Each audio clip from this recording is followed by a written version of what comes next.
بانی P T I کو بڑا جھٹکا۔ توشہ 2 کیس میں بانی پی ٹی آئی اور بشرا بی بی کو 17 سال قید کی سزا۔ دونوں ملزموں کو توشہ 2 کیس میں 10 سال قید جبکہ امانت میں خیانت پر 7 سال قید کی سزا سنائی گئی۔ ملزموں کو 1 کروڑ 64 لاکھ روپے جرمانہ بھی کیا گیا۔ عدم ادائیگی پر مزید 6 ماہ قید کی سزا ہوگی۔ اسپیشل جج سینٹرل شاہ رخ ارجمن نے 59 صفحات کا تفصیلی فیصلہ جاری کر دیا۔ بانی پی ٹی آئی اور بشرا بی بی بھی کمرہ عدالت میں موجود تھے۔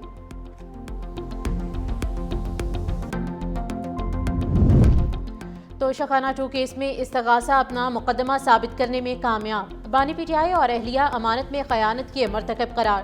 توشہ 2 کیس کا تحریری فیصلہ جاری۔ تحریری فیصلے کے مطابق بانی کی عمر زیادہ ہونے اور بشرا بی بی کے خاتون ہونے کا خیال رکھتے ہوئے دونوں کو کم سے کم سزا دی گئی۔ مجرموں کے عرصہ حوالات کو بھی سزا میں شامل کیا گیا۔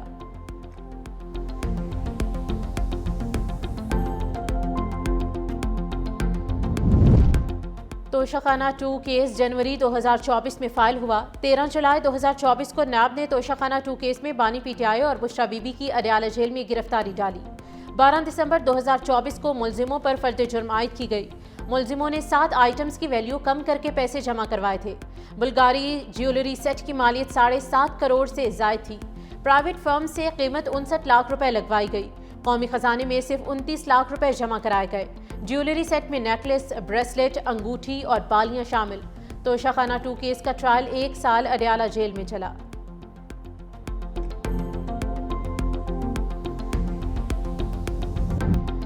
دوسروں کو چور کہنے والا خود چور ثابت ہو چکا۔ توشہ کیس 2 کے حوالے سے فیصلہ قانون کے مطابق ہے۔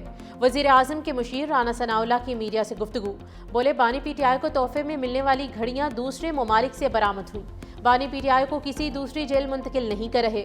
مزید کہا، سید حسن مرتضیٰ کے والد کی وفات پر تعزیت کے لیے چینیوٹ آیا ہوں۔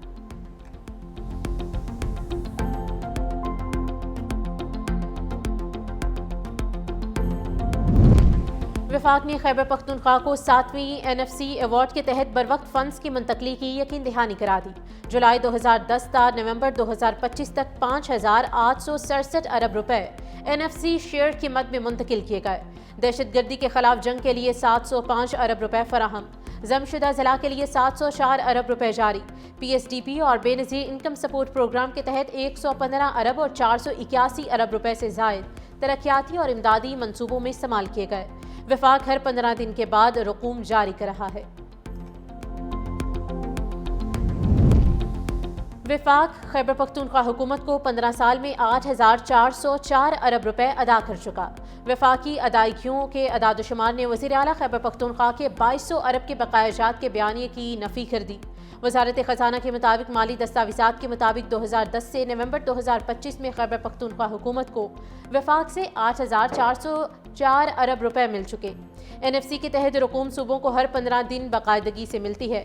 کوئی بقایا جات نہیں۔ وزارت خزانہ کا کہنا ہے کہ KP کو سلامتی، بحالی، انضمام اور ترقی کے تمام چیلنجز میں شفاف، منصفانہ اور کارکردگی پر مبنی مالی معاونت فراہم کرنا وفاقی حکومت کی اولین ترجیح ہے۔ ایکنک نے ٹرانسپورٹ، مواصلات اور ماحولیات سمیت 11 ترقیاتی منصوبوں کی منظوری دے دی۔ نائب وزیر اعظم وزیر خارجہ اسحاق ڈار کی زیر صدارت NEC کا اجلاس ہوا۔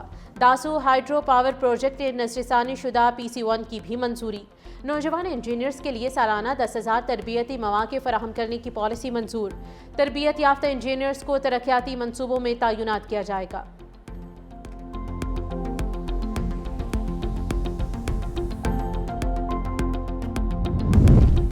اور شمالی بلوچستان میں موسم سرما کی پہلی بارش، چمن، خواجہ عمران، شیل آباد، کشلاک، پشین اور توبہ چکزئی سمیت دیگر علاقوں میں بارش۔ بادلوں کی برسات کے بعد موسم خوشگوار اور ٹھنڈا ہو گیا۔ شہریوں نے گرم ملبوسات پہننا شروع کر دیے۔ محکمہ موسمیات کے مطابق بارش کا سلسلہ اگلے 24 گھنٹوں تک جاری رہے گا۔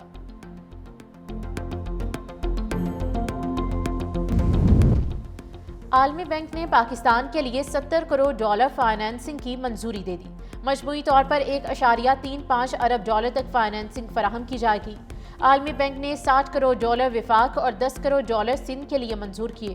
عالمی بینک کے مطابق منصوبہ ٹیکس نظام میں بہتری اور شفاف مالی نظم و نسق پر مرکوز ہے۔ منصوبہ میکرو اکنامک استحکام اور عوامی خدمات کی بہتری کے لیے ہے۔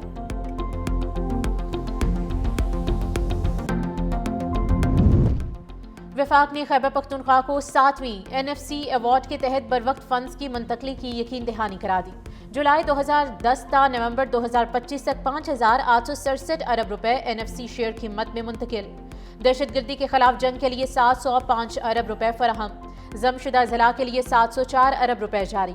PSDP اور بے نظیر انکم سپورٹ پروگرام کے تحت 115 ارب اور 481 ارب روپے سے زائد ترقیاتی امدادی منصوبوں میں استعمال کیے گئے۔ وفاق ہر 15 دن بعد رقوم جاری کر رہا ہے۔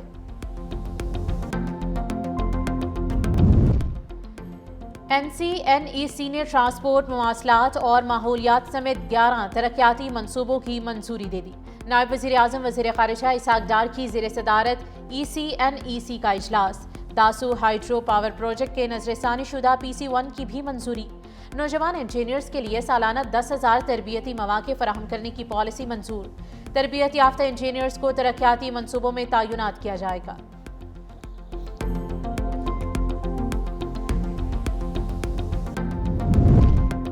صدر مملکت آصف علی زرداری آج عراق کے سرکاری دورے پر روانہ ہوں گے۔ صدر مملکت آصف علی زرداری 4 روزہ دورے کے دوران عراق کی اعلیٰ قیادت سے ملاقاتیں کریں گے۔ ترجمان دفتر خارجہ کے مطابق صدر پاکستان کا دورہ عراق صدر ڈاکٹر عبداللطیف جمال رشید کی دعوت پر ہو رہا ہے۔ دورہ پاکستان اور عراق کے برادرانہ اور تاریخی تعلقات کا مظہر ہے۔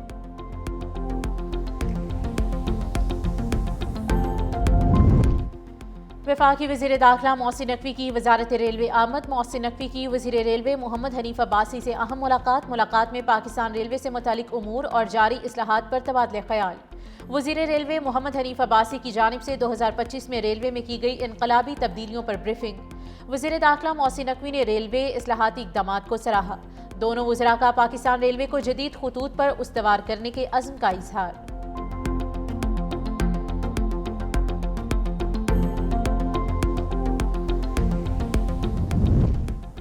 خدارہ اب تو تعصب اور تفریق کی بات ختم کریں۔ سڑکوں کو بلاک کرنے سے شہریوں کو تکلیف ہوتی ہے۔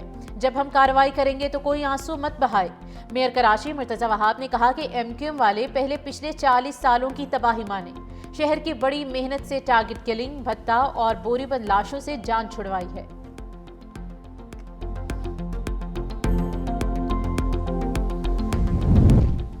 وفاقی وزیر اطلاعات عطا اللہ طاہر سے تاجکستان کے وزیر ثقافت کی ملاقات۔ پاک تاجک ثقافتی ہفتے کے انعقاد اور 2 طرفہ تعاون پر تبادلہ خیال۔ ڈیجیٹل میڈیا میں اشتراک، ادبی ثقافتی ورثے کے تحفظ اور عوامی روابط کو مزید فروغ دینے پر زور۔ تاجک صدر کے متوقع دورے کے موقع پر ثقافتی تعاون کے معاہدے پر اتفاق۔ مشترکہ ادبی اور ثقافتی ورثے کو دونوں ممالک کے تعلقات مضبوط بنانے کے لیے اجاگر کرنے کا عزم۔ ملاقات میں اعلیٰ حکومتی اور سفارتی عہدیداران بھی موجود تھے۔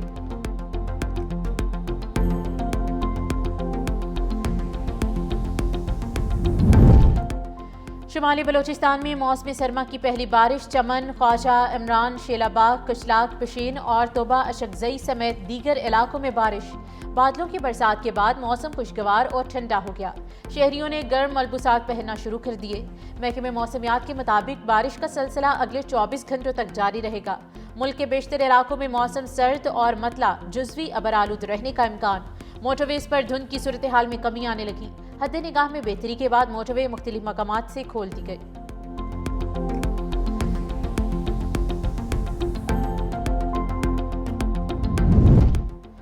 لاہور میں اسموگ آلودہ شہروں میں دنیا میں دوسرا نمبر، AQI 318 ریکارڈ۔ ادھر سینئر صوبائی وزیر مریم اورنگزیب کہتی ہیں کہ مقامی آلودگی پر مؤثر کنٹرول سے پہلی بار دسمبر میں نمایاں بہتری ہوئی۔ وزیر اعلیٰ پنجاب کی قیادت میں پالیسی ریفارمز اور فیلڈ ایکشن رنگ لے آئے۔ ٹیکنالوجی بیسڈ مانیٹرنگ سے کالا دھواں ختم ہوا۔ ٹریفک دباؤ میں کمی سے فضائی معیار مستحکم ہوا۔